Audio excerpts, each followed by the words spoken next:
don't know when it started, only that it's there. Tight in your chest, fast in your head, heavy in the air like something's about to happen. But never does. It doesn't scream, it hums, constantly. And the worst part is, no one sees it. You're still functioning, smiling, showing up. But something inside is always bracing for impact. Like you're holding your breath for a disaster you can't name. So you try to calm it. You breathe, you scroll, you fake stillness. You tell yourself it's nothing. But deep down, you know. This isn't peace, it's suppression. Then the spiral begins. Shame for being anxious, guilt for not managing it, fear of the fear itself. Because someone told you this means you're broken, that your mind is defective, that this needs to be fixed. But what if they're wrong? What if anxiety isn't malfunction, but a signal your soul has been screaming for years? Not a disorder, a message. Alan Watts once said, "The desire for security and the feeling of insecurity are the same thing." That's not philosophy, that's a mirror. Because the more you try to guarantee stability, the more unstable you become. The more you try to feel safe, the more danger you imagine. We weren't built for this. Our ancestors scanned the horizon for predators. We scan calendars, inboxes, group chats, worst-case scenarios. But our biology doesn't know the difference. Neuroscientist Robert Sapolsky called it, "You're a zebra that never stops running." Except the lion isn't real anymore. Now it's the tone of a message, a silence that lasts too long, a future you can't control. So before you pathologize yourself again, ask this: is your body malfunctioning? Or is it trying to protect you in a world that never lets you feel safe? This isn't weakness. This isn't madness. This is your nervous system doing its job in a life that forgot how to rest. And until you understand that, you'll keep calling it anxiety, when maybe it's just the sound of your alarm still ringing. Your body doesn't know you're safe. It still thinks you're being hunted. So it does what it was designed to do: tighten the muscles, flood the chest, cut the breath. The problem isn't the reaction, it's that it never ends. And what was once survival becomes a sentence. A cycle you wake up to every morning, braced, exhausted, scared of nothing and everything. But here's the fracture line. What if the problem isn't your anxiety, but your war against it? What if you stopped trying to fix yourself, stopped running, calming, numbing, and started listening? This isn't for those chasing hacks or breathing tricks. This is for you who've tried therapy, tried meditation, medication, escape, and still feel a silence inside you that gets louder every year. This video isn't here to comfort you. It's here to confront you, to show you something that might hurt, but also free. Because what if anxiety isn't your enemy? What if it's a teacher, a mirror held up to the part of you that still believes peace means control? Alan Watts, in The Wisdom of Insecurity, said it plainly: we live in anxiety because we're obsessed with security. And that obsession is the source of our suffering. You're trying to outthink the unknown, trying to script life so well that it never surprises you. But the cost of that illusion is your aliveness. You're not here, you're everywhere but now, living like a ghost, haunted by the past, terrified of the future, always anticipating, never arriving. And in that limbo, you grasp for control, schedules, goals, identities, all to build a dam against the flood. But the river doesn't care. It keeps moving. So should you. Reality was never designed to be safe. It was designed to change, to break, to transform. And the more you resist that, the more anxious you'll become. Because anxiety isn't the monster, it's the tension between the truth you feel and the lie you're trying to live. Anxiety, as Alan Watts saw it, isn't a glitch in your mind.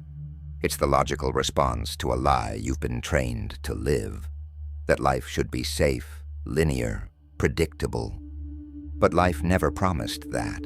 It moves like water, chaotic, fluid, terrifying in its silence. And in the face of this, we built structures, careers, relationships, faith, screens, ways to fill the silence, so we don't have to feel the void. But none of it holds. Everything you cling to eventually slips through your hands. Everything changes, everything ends, and the tighter you grip, the more it cuts. Watts said it clearly. The desire for security is a contradiction. The moment you seek it, you've already assumed its absence. You panic, not because life is uncertain, but because you won't accept that it's supposed to be. And that resistance is the root of your anxiety. We want to control the ocean. We want the waves to stop moving. But the truth is brutal. You don't need calmer waters. You need to learn how to float. Because every attempt to dominate life only deepens your separation from it. And what you call planning is often just fear in disguise. Watts delivers the final blow. You cannot be free if you keep fighting the moment you're in. Liberation isn't peace, it's participation, not escaping the now, but finally letting it break you open. Anxiety begins to dissolve not through effort, but through surrender. But what if the war isn't just in your thoughts? What if it lives deeper, in the tissue, in the cells, in the circuitry of your body? What if this fear isn't learned, but inherited? What if your nervous system is still stuck in a past it never lived? That's where we go next. Because if Watts uncovered the mind's terror of the present, Sapolsky uncovers the body's refusal to believe it's safe. Anxiety, then, is not just emotional. It's the language of your biology, screaming through muscle, breath, and blood. Robert Sapolsky starts with a question that sounds almost like a joke. Why don't zebras get ulcers? Because they only turn on their stress response when they're about to die. A lion appears, panic. The lion vanishes, calm. The system spikes, then resets. That's how it's supposed to work. But you panic lying still. No lion, no fangs, just thoughts. A meeting, a message, a breakup, a what if. And your heart races like you're about to be devoured. You're being hunted by your own imagination. The zebra escapes or gets eaten. Either way, it's over. You don't get that closure. You wake up tense, you fall asleep tense. Muscles locked, chest tight, brain on fire. Your body has no proof that the threat is gone, because it never existed. Sapolsky shows us something brutal. Our stress system wasn't built for this. It evolved to deal with predators, not projections. To survive reality, not scenarios. But we've hijacked it to battle deadlines, rejections, traumas, shame. And it's killing us, not metaphorically, literally. Digestive disorders, hair falling out, hormones imploding, immune systems crashing, libido vanishing. Your body keeps the score, and the cost is high. You're not weak, you're overloaded, flooded with chemicals meant for survival every single day. You've built a life that your biology wasn't designed to endure. And the worst part? You suffer from things that haven't even happened. Because unlike the zebra, you can imagine pain in advance, anticipate disaster, rehearse failure, and your body reacts as if it's real. Every what if you believe is a lion, your nervous system prepares to fight. This is the tragedy of intelligence without grounding. A mind evolved to predict. Trapped in a world that never stops threatening you, even if only in thought. And until you break that loop, you will keep bleeding in a war that only exists in your head. You may be safe, healthy, lying in your bed, but if your mind conjures disaster, your body obeys. It doesn't wait for confirmation. It reacts, muscles tense, breath shortens, heart races. You drown in alarms that were never real. And so we live, haunted by possibilities, punished by imagination, ruled by a nervous system that belongs to a world long gone. We are descendants of hunters and gatherers, wired for threat, trained for survival. But now we navigate deadlines, notifications, crowded cities, collapsing meaning. The brain hasn't caught up. To it, every uncertainty is danger. Every unknown is death. Sapolsky makes it clear. The issue isn't that we feel anxiety. The issue is that we feel it every day for things that don't even exist. We weren't designed for this. But instead of compassion, we respond with self-punishment. We call ourselves undisciplined, weak, broken. We medicate symptoms without ever asking what the system is trying to say. But anxiety isn't weakness. It's misfired evolution. It's the right mechanism in the wrong world. And now comes the real question. If this restlessness is biological and also philosophical, how do we escape? How do we stop treating it as an enemy and begin to understand it as a message, as a signal? In the next part, we take that step. But first, you need to see the paradox. The more we know, the less we feel safe. The more we can choose, the more we freeze. The more progress we make, the more terrified we become. Alan Watts called it out for what it is, an age of hyper-control, masking absolute fear, a civilization obsessed with certainty, plans, goals, timelines, but built on sand, built on the denial of death, the fear of failure, the terror of loss. We seek control over what was never truly ours. And Watts shows us where it starts, in the mind, a quiet collapse. One that spreads to the body, the culture, the way we love. We are taught from the beginning that we must know where we're going before we've even learned how to exist. We are told to be composed, productive, emotionally stable, as if those were natural states, as if the world we live in wasn't collapsing a little more every day, as if our bodies didn't feel the weight of pretending it's all fine. But life moves, the world shifts, crises come, people leave, the body fails, and the illusion of control shatters again and again. So what do? We double down, we cling harder, set new goals, seek new systems, try to optimize the chaos. We follow gurus, build rigid routines, devour self-help mantras, all desperate acts dressed in positivity. But the truth remains, you can't out-discipline fear. Watts warned us, try to hold water in your hands, and the tighter you grip, the faster it slips away. That's what we're doing, clenching reality, suffocating our breath, demanding that the world obey our plans. But water isn't meant to be held. It's meant to be felt, moved through, surrendered to. Anxiety isn't the enemy. It's the echo of a mind that refuses impermanence. A biological alarm going off because we've given it impossible instructions. Be safe, forever. Be certain, always. Robert Sapolsky takes this further. He shows that our stress system was never designed for chronic fear. It was made for moments, not months, not years. So what happens when your body is flooded with stress hormones every day for decades? It collapses. Not emotionally, physically. Cells age faster, focus deteriorates. The immune system breaks down. Anxiety doesn't just hurt, it decays. It hollows you from the inside. And the cruelest part? We blame ourselves.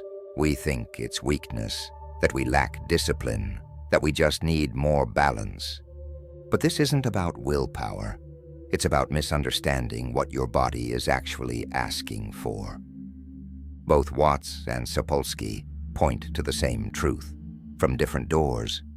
When you resist the nature of life, psychologically or biologically, you suffer. You don't need more control. You need to stop fighting the current that was never meant to be controlled. The suffering doesn't always scream. Sometimes it hums beneath everything. A chronic tightness, an invisible weight, that empty ache you can't name, but feel every day. And what if that ache isn't a malfunction, but a message? What if anxiety isn't something to eliminate, but something to hear? Maybe your anxiety is a language, a desperate attempt by your body, your psyche, your history, to wake you up. Maybe it's not a disorder, maybe it's coherence trying to return. Because deep anxiety often appears when the life you're living doesn't match the truth you feel. When your routine is full but your soul is starving. When your schedule is packed but your silence is screaming. You play roles, keep up appearances. You act composed while falling apart inside. And anxiety becomes the friction between the truth and the lie, between what's real and what you pretend. Alan Watts saw it clearly. We suffer when we try to sustain identities that are no longer true, when we demand security, composure, strength, at the exact moment when we're meant to break. To be insecure is to be alive. To fake otherwise is to rot. Anxiety, then, is not weakness. It's the tension between who you are and who you think you should be. A message dressed in panic, a mirror that refuses to lie to you. And the longer you ignore it, the louder it becomes. Sapolsky adds the biology to the metaphor. He shows that stress isn't random, it's intelligent. It exists to warn you, prepare you, protect you. But what happens when the warning is ignored, when the signal is silenced? The system turns on you. Not because it's broken, but because you stopped listening. And maybe that's the way out. Not control, not suppression. Observation, stillness, presence. What if instead of running, you stopped? Not to judge, not to solve, just to witness the truth trying to speak through your body. To sit with the sensation, even when it burns, even when every part of you wants to run. This is where transformation begins. Not in escape, but in radical attention. When you stop naming anxiety as the enemy, it begins to soften. It begins to lose the power to dominate you. This doesn't mean glorifying suffering.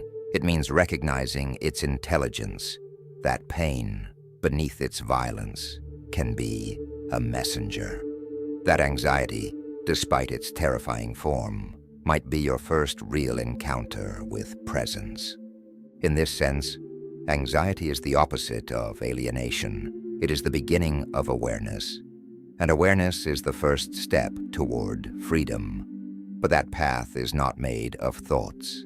It's made of ground, of breath, of practice, of body. Presence is not a concept. It is a place you return to, again and again. And in the next part, that's where we're going. Out of the mind, into the body. Because only there can the nervous system begin to understand what the intellect cannot explain. Anxiety doesn't disappear with insight. It dissolves with presence. It melts slowly, in the repetition of returning. returning to where life actually happens. Not in imagined futures, not in rehearsed disasters, but here. Now this moment, this breath, the trembling of being alive, without a script. And that brings us to the most brutal move, and the most transformative. To leave the safety of your head and descend into your body. Because as long as you remain trapped in analysis, prediction, control, anxiety continues to feed on your absence. The mind cannot heal what it created. It cannot calm what it taught the body to fear. Healing requires descent, a return, a reconnection. Alan Watts said that the secret of life is to be completely engaged with what you are doing in the here and now. He didn't say that as poetry. He meant it as a warning, a call. Because the mind exhausts itself trying to control what cannot be controlled. It forgets the obvious, it forgets the real. And presence, real presence, is not a pretty idea. It is training, it is discipline, it is the long, slow work of remembering what you were never supposed to forget. And that is where biology returns, not as a burden, but as an ally. Robert Sapolsky shows us that physiological stress can be softened by simple, tangible acts. Not magical solutions, but real signals to the body that safety is possible again. Breathing with awareness, slowing your pace, moving your body, sleeping deeply, taking pauses without guilt, expressing what you feel, building bonds that feel safe. These aren't tricks, they're reminders. They're how the body finds its way back. Breathing, for example, is not just relaxation, it's reprogramming. When you lengthen your exhale, you send a message to your nervous system. The threat is over. The war has ended, and slowly it listens. The stress hormones lower, the emergency lights dim. You begin to return. Sapolsky makes it clear, these practices affect cortisol, adrenaline, and the very chemistry of fear. But there's something even deeper, radical observation, the willingness to witness anxiety rise like a wave and to not interfere, to not fix it, not escape, just stay, just feel. This quietly is the beginning of freedom. You're not controlling the emotion, you're containing it, not shrinking from it, but holding it. You become larger, not by force, but by presence. Watts wouldn't call this emotional regulation, he would call it surrender. And in that surrender, you stop feeding the loop, you stop fighting the current. Being present means resisting the urge to solve your whole life in one thought. It means breaking the trance of the future. It means returning to the breath, to the weight of your body, to the texture of what's real. Slowly, the system begins to rebalance. Not all at once, not forever, but enough. Enough to remember that you're more than a head full of fear, that you're here and whole. Because anxiety begins to dissolve the moment you stop treating it as a glitch. When the body is included in the conversation, healing begins. Not as a concept, but as contact, as experience. You stop living in abstraction and begin living in sensation. And in that space, something quiet returns. The knowledge that life happens one moment at a time, one breath at a time. And maybe, just maybe, anxiety was never the enemy.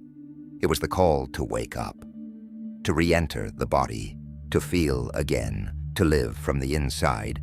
And that brings us to one final truth. Anxiety isn't something you overcome. It's something you walk with until it no longer walks ahead of you, until it becomes part of the path, a signal, a guide, a whisper from the deeper self, one you're finally ready to hear. If that reached something you've been afraid to face, write this below. I'm learning to listen. Like the video. Share it with someone who still thinks silence means safety. And hit the bell. The next video won't be easier, just truer. In this final part, we don't conclude, we integrate. Everything you've heard so far isn't a formula, it's a mirror, a reframing of the noise you've carried for years.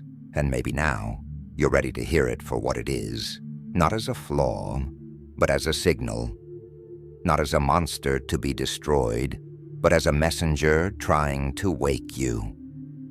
What comes next may change the way you look at yourself, because anxiety isn't just a feeling, it's the voice of something in you that's still alive. That presence you feared in the dark or in the silence in the middle of a normal day, maybe it was never the enemy. Maybe it was your body asking for space, your mind begging for truth, your soul calling you back home. You're not broken, you're not weak, you're not defective. What you feel makes sense. It fits the world you live in. It reflects the trauma you carry and the unbearable weight of pretending everything is fine in a world built on denial. Anxiety is your sensitivity refusing to go numb. It's the part of you that still knows something isn't right, even when everyone else smiles through the collapse. Alan Watts said we try to fix the world without fixing what's inside. And maybe that's the true invitation of anxiety, not escape, but return. To turn inward, to reclaim your ground, to listen without panic, without masks. Because when you do, anxiety stops being the villain and slowly becomes the teacher. Sapolsky gave us the biology, Watts gave us the philosophy. Now it's on you to hold both, to grow through this, not to cure yourself, but to become someone whole, someone real, someone here. And this doesn't happen in one video. It's a slow unraveling, a daily practice, the work of a lifetime. Letting anxiety teach you how to live instead of merely survive. Because in the end, the only real security is learning to stop searching for it. If this hits something raw in you, leave your mark. Write in the comments the line that stayed, the sentence you wish someone had told you years ago. Your words may land in someone else's silence. And if you felt seen here, subscribe to Beyond the Shadow. This space was made for what you're facing. Here, psychology doesn't wear a filter. Here, philosophy meets the body. Here, we go deeper. The next video won't fix you, but it might show you what your silence has been trying to say. I'll see you there.